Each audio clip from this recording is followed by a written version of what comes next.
ಶಬರಿಮಲೆಯಲ್ಲಿ ಹಾರಿಬಿಟ್ಟ ಪಾರಿವಾಳ 900 ಕಿಲೋಮೀಟರ್ ಕ್ರಮಿಸಿ ವಾಪಸ್. ಚಿತ್ರದುರ್ಗದ ಮೊಳಕಾಲ್ಮೂರಿನಲ್ಲಿ ಪ್ರೀತಿಯ ಪಾರಿವಾಳ ಪ್ರತ್ಯಕ್ಷ. ಬೆಂಗಳೂರಿನಲ್ಲಿ ಎಲ್ಲಂದ್ರಲ್ಲಿ ಕೊಳಕು ಮಂಡಲ ಹಾವುಗಳದ್ದೇ ಭಯ. ಇವೆಲ್ಲ ಸುದ್ದಿಗಳನ್ನು ನೋಡೋಣ ಕರ್ನಾಟಕ ಟಾಪ್ 20ಯಲ್ಲಿ. ಕಾಂಗ್ರೆಸ್ ಸರ್ಕಾರ ವರ್ಸಸ್ ಗವರ್ನರ್ ಕದನ ಮುಂದುವರೆದಿದೆ. ಜಂಟಿ ಅಧಿವೇಶನ ಉದ್ದೇಶಿಸಿ ರಾಜ್ಯಪಾಲರು ಭಾಷಣ ಮಾಡದೆ ತೆರಳಿದ್ದು ಕಾಂಗ್ರೆಸ್ ಕೆಂಡಾಮಂಡಲವಾಗಿದೆ. ಬಿಜೆಪಿ ರಾಜ್ಯಪಾಲರ ಹುದ್ದೆಯನ್ನು ದುರುಪಯೋಗ ಮಾಡಿಕೊಂಡಿದೆ ಅಂತ ಆರೋಪಿಸಿ ಇಂದು ಕಾಂಗ್ರೆಸ್ ಕಾರ್ಯಕರ್ತರು ಬೆಂಗಳೂರಿನ ಬಿಜೆಪಿ ಕಚೇರಿಗೆ ಮುತ್ತಿಗೆ ಹಾಕಲು ಯತ್ನಿಸಿದರು.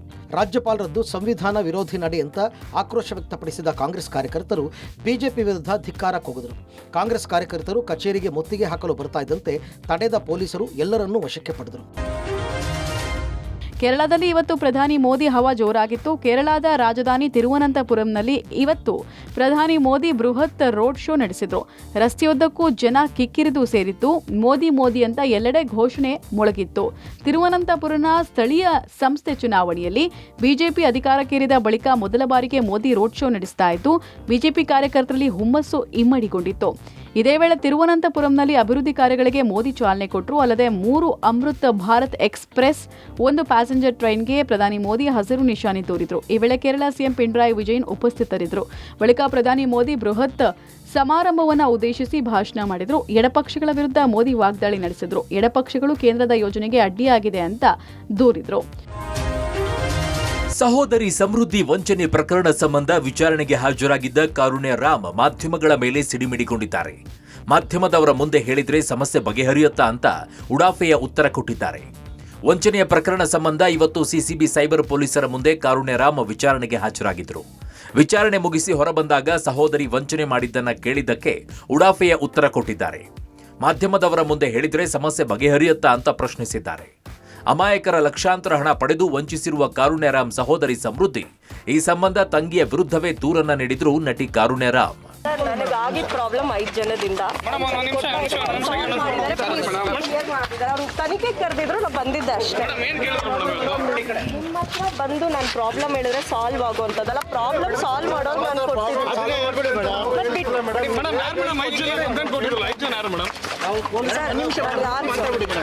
ದಯವಿಟ್ಟು ಬಿಡ್ತೀರಾ?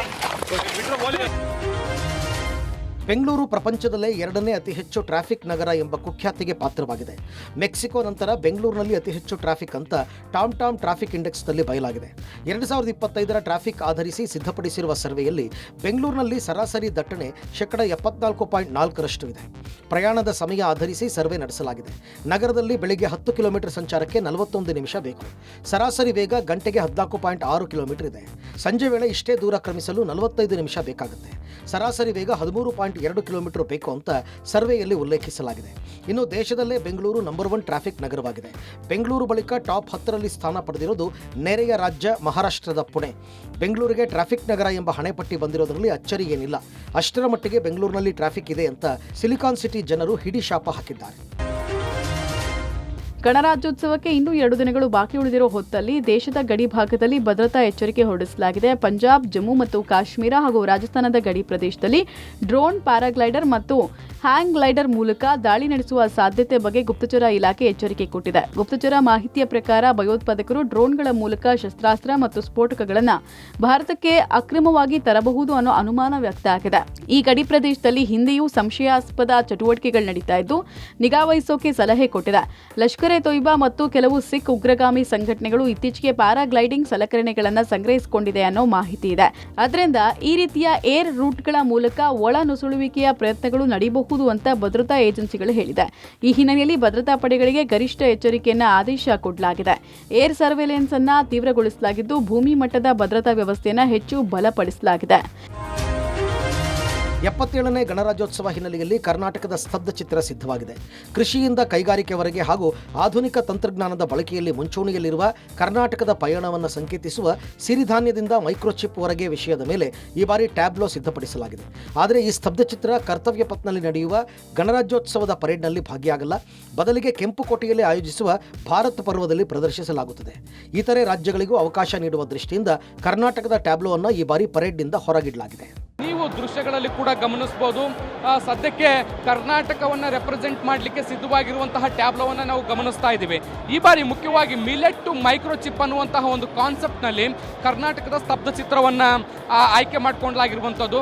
ಸಿರಿಧಾನ್ಯಗಳಿಂದ ತಂತ್ರಜ್ಞಾನದವರೆಗೆ ಹೇಗೆ ಈ ಒಂದು ಟೆಕ್ನಾಲಜಿಯನ್ನು ಬೆಳೆಸ್ಕೊಂಡಿದೆ ಕರ್ನಾಟಕ ಅನ್ನುವಂಥದ್ದನ್ನು ಕೂಡ ನಾವು ಗಮನಿಸ್ತಾ ಹೋಗ್ಬೋದು. ಟೆಕ್ನಾಲಜಿಯನ್ನು ಪ್ರತಿಬಿಂಬಿಸುವಂಥ ಕೆಲಸವನ್ನು ಮಾಡಲಾಗಿದೆ. ಮುಖ್ಯವಾಗಿ ಕರ್ನಾಟಕ, ಅದರಲ್ಲೂ ಬೆಂಗಳೂರು ತಾಂತ್ರಿಕವಾಗಿ ಸಾಕಷ್ಟು ಮುಂದುವರೆದಿದೆ. IT ಹಬ್ ಆಗಿ ಬೆಳವಣಿಗೆ ಆಗ್ತಾ ಇರುವಂಥದ್ದು, ಸಾಕಷ್ಟು ದೊಡ್ಡ ಪ್ರಮಾಣದಲ್ಲಿ ತಂತ್ರಜ್ಞಾನ ಬೆಳೀತಾ ಇದೆ.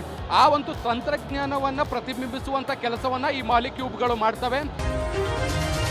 2026ರ ಜನಗಣತಿಯ ಹಂತ 1ರಲ್ಲಿ ಕೇಳಲಾಗುವ ಪ್ರಶ್ನೆಗಳನ್ನು ವಿವರಿಸುವ ಅಧಿಕೃತ ಅಧಿಸೂಚನೆಯನ್ನು ಕೇಂದ್ರ ಸರ್ಕಾರ ಬಿಡುಗಡೆಗೊಳಿಸಿದೆ. ವಸತಿ ಗಣತಿ ಎಂದು ಕರೆಯಲಾಗುತ್ತದೆ. ದೇಶಾದ್ಯಂತ ಜನಗಣತಿ ವೇಳೆ ಕೇಳುವ 33 ನಿರ್ದಿಷ್ಟ ಪ್ರಶ್ನೆಗಳನ್ನು ಅಧಿಕಾರಿಗಳಿಗೆ ವಿವರಿಸಲಾಗಿದೆ. ಮೊದಲ ಹಂತದಲ್ಲಿ ಒಟ್ಟು 33 ಪ್ರಶ್ನೆಗಳನ್ನು ಕೇಳಲಾಗುತ್ತಿದ್ದು, ಇವುಗಳನ್ನು 5 ವಿಭಾಗಗಳಾಗಿ ವರ್ಗೀಕರಿಸಲಾಗಿದೆ. ಈ ಮೊದಲ ಹಂತವು ಮನೆಗಳ ಗುಣಮಟ್ಟ, ನೀರು, ವಿದ್ಯುತ್, ಶೌಚಾಲಯ, ಅಡುಗೆ ಸೌಲಭ್ಯಗಳು, ಆಸ್ತಿಗಳು ಮುಂತಾದವುಗಳನ್ನು ಮೌಲ್ಯಮಾಪನ ಮಾಡುತ್ತವೆ. ಇದರಿಂದ ಸರ್ಕಾರಕ್ಕೆ ಭವಿಷ್ಯದ ನೀತಿಗಳು, ಮೂಲಸೌಕರ್ಯ ಅಭಿವೃದ್ಧಿ ಮತ್ತು ಕಲ್ಯಾಣ ಯೋಜನೆಗಳನ್ನು ರೂಪಿಸಲು ಸಹಾಯವಾಗುತ್ತದೆ. ಎಲ್ಲ ಮಾಹಿತಿಯನ್ನು ಗೌಪ್ಯವಾಗಿಡಲಾಗುತ್ತದೆ ಮತ್ತು ಕೇವಲ ಜನಗಣತಿ ಉದ್ದೇಶಕ್ಕೆ ಮಾತ್ರ ಬಳಸಲಾಗುತ್ತದೆ ಎಂದು ಸ್ಪಷ್ಟಪಡಿಸಲಾಗಿದೆ. ವಸತಿ, ನೀರು ಸರಬರಾಜು, ನೈರ್ಮಲ್ಯ, ವಿದ್ಯುತ್ ಮತ್ತು ಡಿಜಿಟಲ್ ಪ್ರವೇಶಕ್ಕೆ ಸಂಬಂಧಿಸಿದ ಸರ್ಕಾರಿ ನೀತಿಗಳನ್ನು ರೂಪಿಸುವಲ್ಲಿ ವಸತಿ ಗಣತಿಯು ನಿರ್ಣಾಯಕ ಪಾತ್ರ ವಹಿಸುತ್ತದೆ. ಸಂಗ್ರಹಿಸಿದ ದತ್ತಾಂಶವು ಮೂಲಸೌಕರ್ಯಗಳಲ್ಲಿನ ಅಂತರವನ್ನು ಗುರುತಿಸಲು ಸಹಾಯ ಮಾಡುತ್ತದೆ ಮತ್ತು ಭವಿಷ್ಯದ ಕಲ್ಯಾಣ ಯೋಜನೆಗಳಿಗೆ ಉತ್ತಮ ಯೋಜನೆಯನ್ನು ಖಚಿತಪಡಿಸುತ್ತದೆ. ಪಾರಿವಾಳ ಅಂದ್ರೆ ಅದ್ಭುತವಾದ ದಿಕ್ಕುಪತ್ತೆ, ದೀರ್ಘಾವಧಿಯ ನೆನಪಿನ ಶಕ್ತಿ ಎಂಬುದನ್ನ ಮತ್ತೊಮ್ಮೆ ಸಾಬೀತು ಮಾಡಿದೆ. ಶಬರಿಮಲೆಯಲ್ಲಿ ಹಾರಿಬಿಟ್ಟ ಕೋಟೆನಾಡಿನ ಪಾರಿವಾಳವೊಂದು ಸೇಫ್ ಆಗಿ ತನ್ನ ಗೂಡು ಸೇರಿದೆ. ಚಿತ್ರದುರ್ಗ ಜಿಲ್ಲೆಯ ಮೊಳಕಾಲ್ಮೂರು ತಾಲೂಕಿನ ತಳವಾರಹಳ್ಳಿ ಗ್ರಾಮದ ರಾಜು ಎಂಬ ವ್ಯಕ್ತಿ ಪಾರಿವಾಳವನ್ನು ಸಾಕಿದ್ರು. ಪ್ರೀತಿಯಿಂದ ಸಾಕಿರುವ ಈ ಪಾರಿವಾಳಕ್ಕೆ ಮದಕರಿ ಎನ್ನುವ ಹೆಸರಿಟ್ಟಿದ್ರು. ಶಬರಿಮಲೆಗೆ ತೆರಳಿದ್ದ ಅಯ್ಯಪ್ಪ ಮಾಲಧಾರಿಗಳಿಗೆ ತಾನು ಸಾಕಿರುವ ಪಾರಿವಾಳ ಕೊಟ್ಟು ಅಲ್ಲಿಂದ ಹಾರಿಬಿಡುವಂತೆ ಹೇಳಿದ್ರು. ಡಿಸೆಂಬರ್ 31ರ ಮಧ್ಯಾಹ್ನ ವೇಳೆ ಶಬರಿಮಲೆಯಿಂದ ಒಮ್ಮೆಲೆ 2 ಪಾರಿವಾಳಗಳನ್ನು ಹಾರಿಬಿಟ್ಟಿದ್ರು. ಸುಮಾರು 900 ಕಿಲೋಮೀಟರ್ ಹಾರಿಕೊಂಡು ಬಂದು ಗೂಡು ಸೇರಿದೆ. ಸತತ 21 ದಿನಗಳ ಬಳಿಕ ಕೇರಳ ರಾಜ್ಯದ ಶಬರಿಮಲೆಯಿಂದ ಮಧ್ಯ ಕರ್ನಾಟಕದಲ್ಲಿರುವ ತನ್ನ ಗೂಡು ಸೇರಿದೆ. ಜನವರಿ 21ರ ಮಧ್ಯಾಹ್ನ 1:30ರ ವೇಳೆಗೆ ಮರಳಿ ಬಂದು ಸ್ವಂತ ಗೂಡಿಗೆ ಸೇರಿ ಅಚ್ಚರಿ ಉಂಟು ಮಾಡಿದೆ. ಆದರೆ ಓಬಣ್ಣಗೆ ಸೇರಿದ ಪಾರಿವಾಳ ಮಾತ್ರ ಇನ್ನೂ ಊರು ಸೇರಿಲ್ಲ. ಬೆಂಗಳೂರಿನ ಓಂ ಶಕ್ತಿ ಮಾಲಾಧಾರಿಗಳ ಮೇಲಿನ ಕಲ್ಲು ತೂರಾಟ ಪ್ರಕರಣದ ಬಳಿಕ ಕೊನೆಗೂ ಜಿಬಿಎ ಮತ್ತು ಪೊಲೀಸ್ ಇಲಾಖೆ ಎಚ್ಚೆತ್ತುಕೊಂಡಿದೆ. ಜೆಜೆ ನಗರದಲ್ಲಿ ಅಗತ್ಯ ಕ್ರಮಕ್ಕೆ ಜಿಬಿಎ ಪೊಲೀಸ್ ಇಲಾಖೆ ಮುಂದಾಗಿದೆ. ಓಂ ಶಕ್ತಿ ಮಾಲಾಧಾರಿಗಳು ತೆರಳುವ ವೇಳೆ ಏರಿಯಾದ ದೊಡ್ಡ ಕಾಂಪೌಂಡ್ ಒಂದರ ಅಪೂರ್ಣ ಕಾಮಗಾರಿ ಜಾಗದಿಂದ ಕಲ್ಲು ತೂರಾಟವಾಗಿತ್ತು. ಇದರ ಕಾಮಗಾರಿ ಪೂರ್ಣ ಆಗದೇ ಇರುವ ಕಾರಣದಿಂದಲೇ ಕಿಡಿಗೇಡಿಗಳು ಕೃತ್ಯ ಮಾಡಿದ್ದಾರೆ ಎನ್ನುವ ಆರೋಪವನ್ನು ಸ್ಥಳೀಯರು ಮಾಡಿದರು. ಈಗ ಸದ್ಯ ಈ ಭಾಗಕ್ಕೆ ಕಾಂಪೌಂಡ್ ಪೂರ್ಣಗೊಳಿಸುವ ಕಾರ್ಯ ಆರಂಭವಾಗಿದೆ. ಅಯ್ಯಪ್ಪ ಸ್ವಾಮಿ ದೇವಾಲಯದ ಪಕ್ಕದಲ್ಲೇ ಈ ಕಾಂಪೌಂಡ್ ಪೂರ್ಣಗೊಳಿಸುವ ನಿಟ್ಟಿನಲ್ಲಿ ವೇಗವಾಗಿ ಕೆಲಸ ಮಾಡಲಾಗ್ತಾ ಇದೆ. ಜೊತೆಗೆ ಘಟನೆ ಬಳಿಕ ಕಲ್ಲೆಸೆದವರು ಯಾರು ಅನ್ನೋ ಪತ್ತೆಯೇ ಸವಾಲಾಗಿತ್ತು. ಕಾರಣ ಈ ಭಾಗದಲ್ಲಿ ಯಾವುದೇ ಸಿಸಿಟಿವಿಗಳು ಇರಲಿಲ್ಲ. ಸದ್ಯ ಎಲ್ಲವನ್ನ ಗಮನಹರಿಸುವ ದೃಷ್ಟಿಯಿಂದ ಹಾಗೂ ಸ್ಥಳೀಯರ ಸುರಕ್ಷತೆ ಕಾರಣವಾಗಿ ಪೊಲೀಸ್ ಇಲಾಖೆ ಸಿಸಿ ಕ್ಯಾಮೆರಾ ಅಳವಡಿಕೆ ಮಾಡಿದೆ.